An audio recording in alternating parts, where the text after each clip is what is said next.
আইন শৃঙ্খলা পরিস্থিতি রক্ষায় আপ্রাণ চেষ্টা করছে সরকার, বললেন উপপ্রেস সচিব।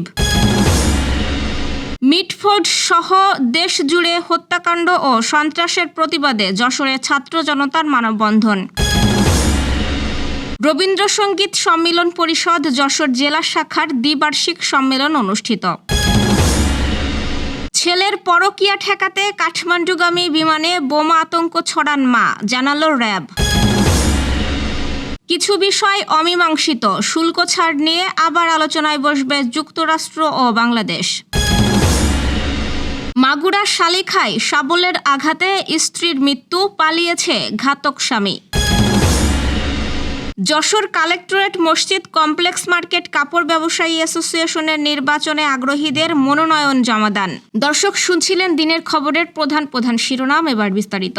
তার আগে আমাদের ইউটিউব চ্যানেল সাবস্ক্রাইব করুন এবং সব খবর পেতে ফেসবুক পেজ ফলো করে রাখার পাশাপাশি ওয়েবসাইট ভিজিট করুন। প্রধান উপদেষ্টার উপপ্রেস সচিব মোহাম্মদ আবুল কালাম আজাদ মজুমদার বলেছেন, অন্তর্বর্তীকালীন সরকার আইন শৃঙ্খলা পরিস্থিতি রক্ষা করতে আপ্রাণ চেষ্টা করছে। যখনই কোনো ঘটনা ঘটছে তখনই দ্রুত ব্যবস্থা নেওয়া হচ্ছে। আজ সকালে রাজশাহীর জেলা প্রশাসকের সম্মেলন কক্ষে প্রধান উপদেষ্টার প্রেস উইংয়ের সাথে সরকারি কর্মকর্তা, সাংবাদিক ও সুধীজনের সাথে মতবিনিময় সভায় তিনি একথা বলেন। এ সময় তিনি বলেন, নির্বাচনের আগে যে কোনো মূল্যে আইন শৃঙ্খলা পরিস্থিতি নিয়ন্ত্রণে আনা হবে, সেই লক্ষ্যে সরকার কাজ করছে, আর কাউকেই ছাড় দেয়া হবে না। যুক্তরাষ্ট্রের বাজারে বাংলাদেশের পণ্যের শুল্ক ছাড় নিয়ে আলোচনায় কয়েকটি বিষয় অমীমাংসিত রয়ে গেছে। 3 দিনের আলোচনার পর দুই পক্ষ কয়েকটি বিষয়ে একমত হতে পারেনি। ফলে শুল্ক ছাড়ের বিষয়ে দুই দেশ আবার আলোচনায় বসবে। আজ ওয়াশিংটন থেকে পাঠানো বাংলাদেশ দূতাবাসের এক বার্তায় এ তথ্য জানানো হয়। ওয়াশিংটন থেকে পাঠানো বার্তায় জানানো হয়েছে, দ্বিতীয় দফার বাণিজ্য আলোচনায় তৃতীয় ও শেষ দিনে আরও কিছু বিষয়ে দুই দেশ একমত হয়েছে। তবে কয়েকটি বিষয় এখনও অমীমাংসিত রয়ে গেছে। দুই পক্ষ চুক্তি তর্কে আলোচনা করেছে, সম্পূর্ণ একমত হতে পারেনি কয়েকটি বিষয়ে। দুই পক্ষই এই সিদ্ধান্তে পৌঁছেছে যে নিজেদের মধ্যে আন্তঃমন্ত্রণালয় আলোচনা করতে হবে, তারপর আবার দুই দেশের প্রতিনিধিরা আলোচনায় বসবেন। সেই আলোচনা ভার্চুয়ালি এবং সামনাসামনি দুই প্রক্রিয়াতেই হতে পারে। খুব দ্রুত সেই সময় ও তারিখ নির্ধারিত হবে বলে ধারণা করা হচ্ছে। নাই নাই ভয়, হবে হবে জয়, এই প্রতিপাদ্যে জাতীয় রবীন্দ্রসঙ্গীত সম্মিলন পরিষদ যশোর জেলা শাখার দ্বিবার্ষিক সম্মেলন অনুষ্ঠিত হয়েছে। আজ সকালে যশোর বালিকা মাধ্যমিক বিদ্যালয় মিলনায়তনে এই সম্মেলন অনুষ্ঠিত হয়। জাতীয় সঙ্গীত পরিবেশনের মধ্য দিয়ে সম্মেলনের উদ্বোধন করেন সাবেক অধ্যক্ষ প্রফেসর অশোকা দত্ত। অতিথি ছিলেন পরিষদের কেন্দ্রীয় প্রতিনিধি সোহরাব হোসেন এবং অশোক সাহা। উদ্বোধনী অনুষ্ঠানে সভাপতিত্ব করেন পরিষদের যশোর জেলা শাখার সভাপতি শ্রাবণী সুর।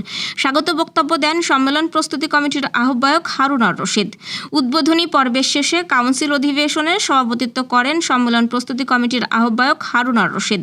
সম্মেলনের সর্বসম্মতিক্রমে শ্রাবণী সুরকে পুনরায় সভাপতি এবং গাজী সাইফুল ইসলাম ডাবলুকে সাধারণ সম্পাদক করে 21 সদস্য বিশিষ্ট নতুন কমিটি গঠন করা হয়েছে।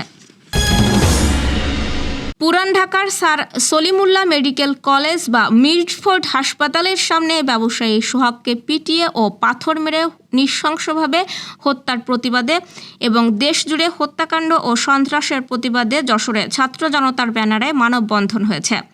প্রেস ক্লাব যশোরের সামনে এই মানববন্ধনে বিভিন্ন শ্রেণী পেশার মানুষ অংশ নেন। বক্তারা বলেন, প্রকাশ্য দিবালোকে মিটফোর্ডে পাথর মেরে এক ব্যবসায়ীকে হত্যা করা হয়েছে। আমরা যে নতুন বাংলাদেশ গড়ার স্বপ্ন দেখছি, এই হত্যাকাণ্ড সেই স্বপ্নে শঙ্কার ছায়া ফেলছে। অতীতে মানুষকে নৃশংসভাবে হত্যা করে দেশে ফ্যাসিবাদ কায়েম করা হয়েছিল। আমরা আর সেই ইতিহাসের পুনরাবৃত্তি দেখতে চাই না। বাংলার ছাত্র সমাজ আজ সোচ্চার। সোহাগকে যারা হত্যা করেছে তারা যে দলেরই হোক, তাদের দ্রুত বিচার করে বাংলার মাটিতে দৃষ্টান্ত স্থাপন করতে হবে বলেও দাবি করেন ছাত্র জনতা। মাগুরা শালিখায় পারিবারিক কলহের জেরে শাবলের আঘাতে স্বামীর বিরুদ্ধে স্ত্রীকে হত্যার অভিযোগ পাওয়া গেছে। শুক্রবার রাতে উপজেলার শতখালী ইউনিয়নের হরিশপুর গ্রামে স্বামী মিজানুর মোল্লা এই হত্যাকাণ্ড ঘটান বলে অভিযোগ স্থানীয়দের। আমাদের শালিকা প্রতিনিধি জসিম উদ্দিন জানিয়েছেন, হত্যার শিকার সোনালী খাতুন উপজেলার তালখড়ি ইউনিয়নের সান্দাড়া গ্রামের লতিফ মণ্ডলের মেয়ে। 20 বছর আগে একই উপজেলার শতখালী ইউনিয়নের হরিশপুর গ্রামের মিজানুর মোল্লার সঙ্গে পারিবারিকভাবেই তার বিয়ে হয়। তাদের সংসারে 20 বছর বয়সী ছেলে ও 11 বছর বয়সের কন্যা সন্তান আছে। পুলিশ সোনালী খাতুনের মরদেহ উদ্ধার করে ময়নাতদন্তের জন্য মাগুরা সদর হাসপাতালের মর্গে পাঠিয়েছে। শালিকা থানার ওসি অলি মিয়া জানিয়েছেন, সোনালী খাতুন হত্যার ঘটনায় মামলার প্রস্তুতি চলছে। অভিযুক্ত মিজানুর এখনও পলাতক, তাকে গ্রেপ্তারের জন্য পুলিশ বিভিন্ন স্থানে অভিযান চালাচ্ছে। শুক্রবার অচেনা নাম্বার থেকে ফোন কলে জানানো হয় বিমান বাংলাদেশ এয়ারলাইন্সের কাঠমান্ডুগামী ফ্লাইটে বোমা আছে। খবর পেয়ে বিজি 373 ফ্লাইটটিতে 3 ঘন্টা চলে নিবিড় তল্লাশি, তবে বিমানে কোনো বোমা পাওয়া যায়নি। এ ঘটনায় এখন পর্যন্ত 3 জনকে গ্রেফতার করেছে র্যাব জানায়, এ ঘটনার সঙ্গে পারিবারিক বিষয় জড়িত। ছেলে যেন পরকীয়া প্রেমিকাকে নিয়ে কাঠমান্ডু না যেতে পারেন, এজন্য মা ফোন দিয়ে জানান বিমানে বোমা আছে। আজ কাউরান বাজারে আয়োজিত সংবাদ সম্মেলনে এসব তথ্য জানান র্যাবের মহাপরিচালক অতিরিক্ত IGP AKM Shahidur Rahman.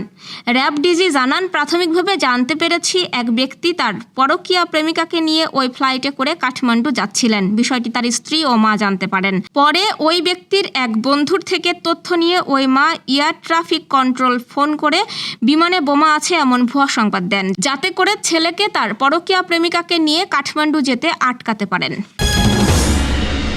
Jessore collectorate মসজিদ কমপ্লেক্স মার্কেট কাপড় ব্যবসায়ী অ্যাসোসিয়েশনের নির্বাচন আগামী 25 জুলাই। ঘোষিত তফসিল অনুযায়ী আজ ছিল মনোনয়ন জমা দেওয়ার দিন। এদিন 2টি পরিষদে বিভক্ত হয়ে সাংগঠনের নেতৃত্বদানে আগ্রহীরা তাদের মনোনয়ন জমা দিয়েছে। আগামীকাল বিকেল 5টায় মনোনয়নপত্র বাছাই ও প্রতীক বরাদ্দ এবং 14 জুলাই মনোনয়নপত্র প্রত্যাহার ও বিকেল 5টায় চূড়ান্ত প্রার্থী তালিকা প্রকাশ হবে। আজ টেনিয়া রৌফ পরিষদ ও লালু ও মোল্লা পরিষদের নেতৃবৃন্দ আলাদা প্যানেলে তাদের মনোনয়ন জমা দেন। দর্শক, এই ছিল দুপুরের আয়োজন। রাতের খবর দেখার আমন্ত্রণ রইল। সেই সঙ্গে এতক্ষণ সাথে থাকার জন্য ধন্যবাদ।